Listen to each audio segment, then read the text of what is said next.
میں تجربے کی روشنی میں یہ بات عرض کیا کرتا ہوں کہ بھائی بچے باپ کے فرما بردار اس وقت ہوتے ہیں جب اماں انہیں باپ کا فرما بردار کرتی ہے، اور بچے باپ کے نافرمان بھی تب ہوتے ہیں جب اماں انہیں باپ کا.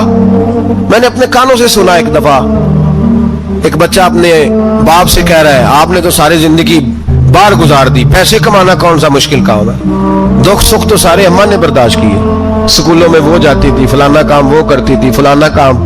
اب یہ سوچ اس کی ذاتی تو نہیں، یہ اس کو دی گئی ہے. اور اگر اس کو یہ سوچ دے دی جائے کہ اماں کہے کہ میں تو اپنوں میں رہی ساری زندگی، میں نے تو اپنوں میں وقت گزارا، اور تیرا باپ تو کئی دفعہ جنازے بھی نہیں پڑھ سکا، اس نے تو ماں باپ ایسے دفن کر دیے، وہ اگر یہ سوچ فراہم کرے تو پھر بچہ باپ کا فرما بردار ہوتا ہے. اور یہ والی روایتیں ہم بیوی کو سناتے ہیں، حالانکہ کس کو سنانی چاہیے؟ بولیے.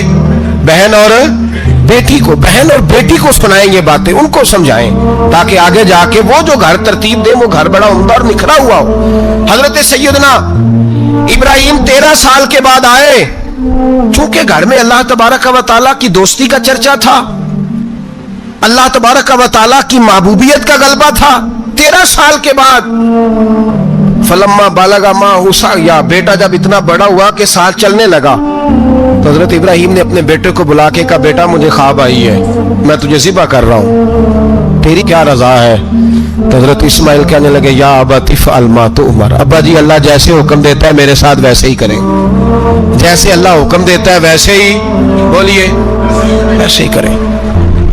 حضرت حاجرہ کو کہا کہ ایک دوست نے دعوت کی ہے تو وہاں جا رہے ہیں، بی بی مطمئن ہے، تفصیلات کی ضرورت نہیں، ختم بات، اعتبار ہے، مطمئن ہو گئی. شیطان پیچھے سے آیا اماں کے پاس، ذرا تھوڑی دیر کے لیے تصور جمائیے، یہاں تو پڑوسن آ کے کوئی بات بتا دیتی ہے خاوند کے بارے میں تو کئی مہینے جھگڑا جاری رہتا ہے، پڑوسن محلے دار. شیطان نے آ کے بتایا لفظ کیا ہے؟ کہا حضرات تمہیں پتا ہے کہاں جا رہے ہیں؟ کہا دوست کی دعوت میں. تو کہنے لگے دوست کون ہے؟ رب کریم. اور ابراہیم کا خیال ہے کہ اس رب نے مجھے حکم دیا ہے کہ میں ذبح کروں. تو حضرت حاجرہ کہنے لگی کبھی باپ بھی بیٹا ذبح کرتے ہیں؟ تو شیطان کہنے لگا ان کا خیال ہے کہ ان کے رب نے حکم دیا ہے. تو جناب حاجرہ فرمانے لگی اگر رب نے حکم دیا تو پھر تو مجھے شیطان لگتا ہے، تو مجھے شیطان لگتا ہے. کہا کیا مطلب؟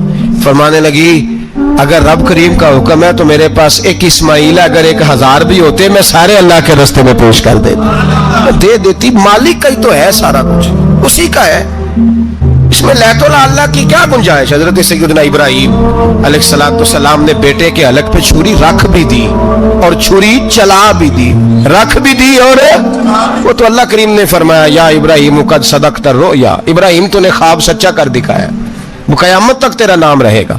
حضرت ابراہیم نے وطن بھی دیا، جان بھی دی، بیٹا بھی، اللہ کریم نے دمبے دیے، فرمایا یہ فدیہ ہے.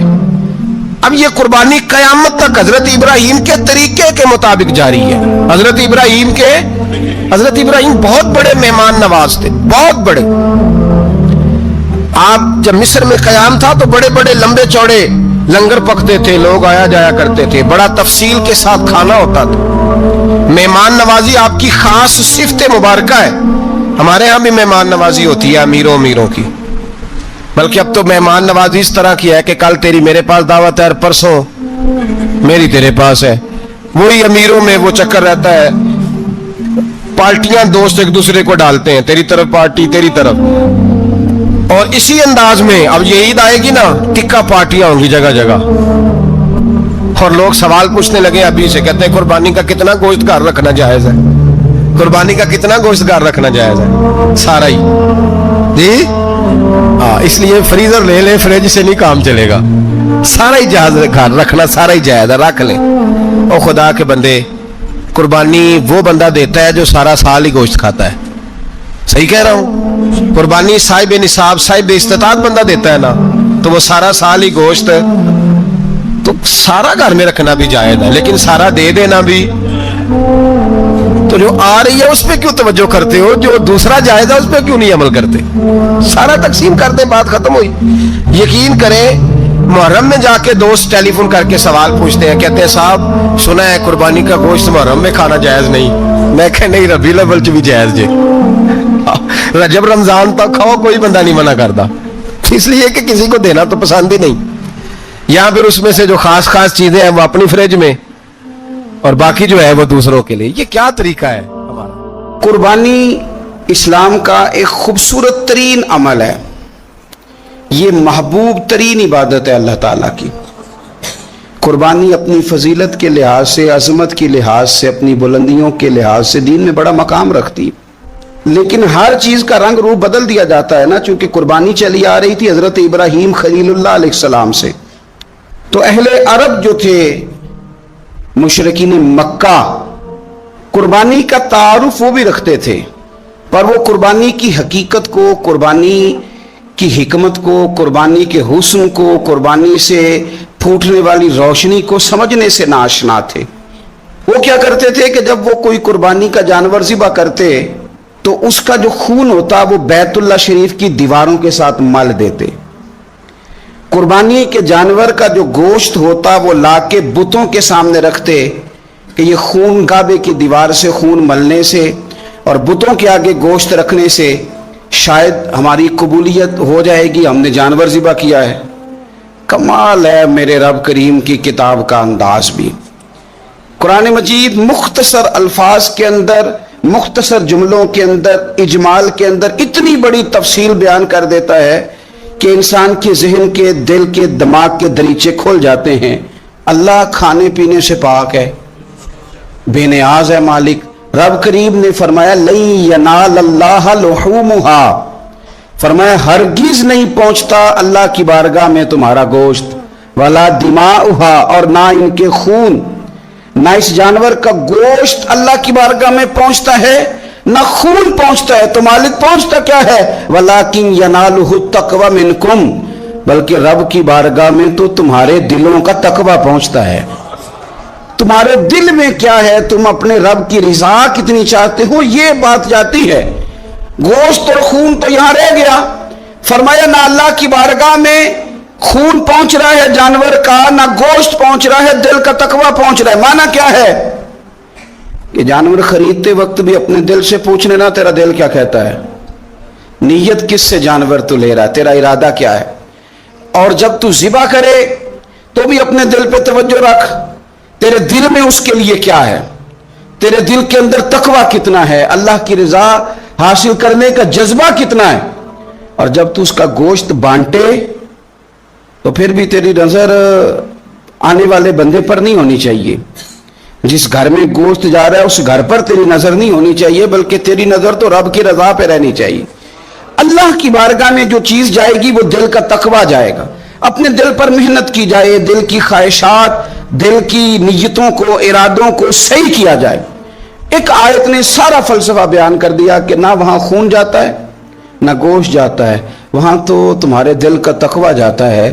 تو جس چیز نے وہاں جانا ہے اس پر زیادہ توجہ ہونی چاہیے تھی، اس کا زیادہ خیال ہونا چاہیے تھا. یہ فلسفہ ہے قربانی کا کہ آپ کی نیت کیا ہے، کسی کام کے لیے آپ کا ارادہ کیا ہے. ہمارے ہاں قربانی کے ساتھ جس طرح جانور منسلک ہے نا، کہ قربانی میں جانور ہونا بڑا ضروری ہے اور قربانی کے لیے پیسے ہونا بڑا ضروری ہے، اسی طرح قربانی کے اس سارے سیزن کے اندر کسائی کا بھی بڑا رول ہے، اس کا بھی ایک بڑا کردار ہے.